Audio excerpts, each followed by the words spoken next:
Joining us now is Newsmax contributor Arno DeBorchgrave. Mr. DeBorchgrave is director and senior advisor of the Transnational Threats Project at the Center for Strategic and International Studies and the editor-at-large at United Press International. And Mr. DeBorchgrave, it's so good to have you back with us this morning. My pleasure. Well, the FBI is investigating whether the White House leaked classified and highly sensitive national security information that appeared in newspaper articles on Iran, cyber attacks, and Obama's secret kill list.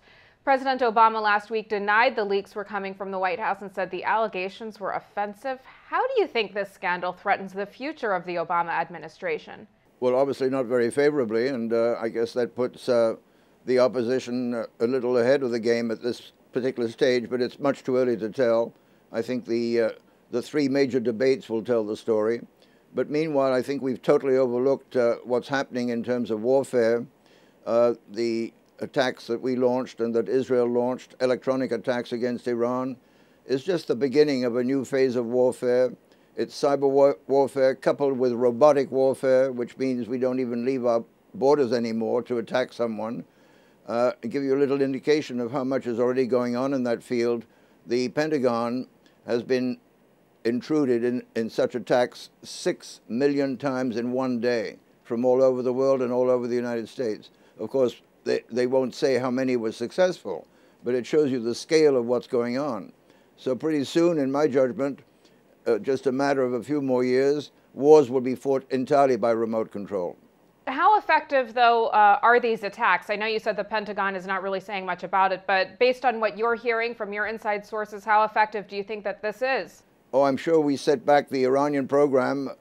I can't tell you by how much, whether it's a few weeks, a few months, but not major damage, and that it hasn't killed the program, and nothing exists today that would kill the program short of physical action. And there, we may be moving into a physical stage if Israel decides at the height of our presidential campaign that this would be a pretty good time to launch a preemptive attack against Iran, because neither candidate would dare criticize Israel at that stage of the campaign. Now, when it comes to dealing with the threat of nuclear Iran, President Obama has utilized diplomacy and now sanctions on Iran with very little, if any, impact.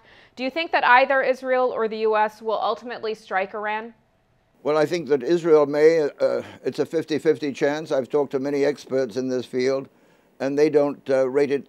It's pretty high already at 50-50, but they won't go beyond that. And I think we also have to figure out that this may unleash a major war in that part of the world, because Iran has, I've described these before as formidable asymmetrical retaliatory capabilities up and down the Gulf and in other parts of the Middle East. Now, we touched on President Obama's secret kill list earlier, a list of terrorists the president chooses from and then orders attacked by unmanned aerial vehicles known as drones. Some are raising legal and ethical questions about extrajudicial killings. How do you view President Obama's usage of this controversial tactic? Well, I think there have been too many leaks. We're yet to find out where they came from. That kind of a war has to be conducted in ultra secrecy. Otherwise, it's totally counterproductive. And to brag about these things before we've estimated the damage that has been done to their nuclear program, I think is foolhardy. But anyway, it's, again, let me repeat, it's the beginning of a totally new phase in history, robotic warfare coupled with cyber warfare. Now, Senator John McCain of Arizona says that a special prosecutor should be named to investigate the leaks. What's your take on that? Well, I'm sure that one will be, and I'm sure that many of these leaks will be traced back to the White House. All right, and turning to Syria now, Kofi Annan admitted last week that his mediation efforts there have failed. He cast blame on Syrian President Bashar al-Assad and said there is a need to maintain international unity on Syria. Do you view this as a call for military action? Well, some are calling for military action. I don't think they've thought it through too well. We've just blown $1 trillion on war in Iraq, which has resulted in Iran today having more influence in Iraq than we do. And by the time we're out of Afghanistan, that'll be another $1 trillion. And we don't really know how we're going to get out of Afghanistan. The prime minister there, supposedly a close ally of the United States, was at the meeting in Beijing on the sort of Eastern answer to NATO. And it seems to me that all of these meetings are not particularly friendly to the United States. And yet we have to get out at the end of 2014. What will replace it? I would imagine at this point, Iran will be brought into the succession, as well as China and Russia and India and, of course, Pakistan. But for us to get out, we need a deal with Pakistan, and no deal is possible today. No deal is possible with Pakistan, and no deal is possible without Pakistan. Is Russia's and China's support needed to liberate Syria? Well, to liberate Syria means to get rid of the Assad regime. That's going to be a little difficult. We keep forgetting that Syria, between the end of the French Mandate in 1945 and Assad's father, there were 21 coups in Syria. So his father, Assad's father, was ruthless, as we all know. He killed 25,000 people in the city of Hama in early February 1983. And the son seems to be pretty much on the same track, determined to kill as many people as necessary to restore his control.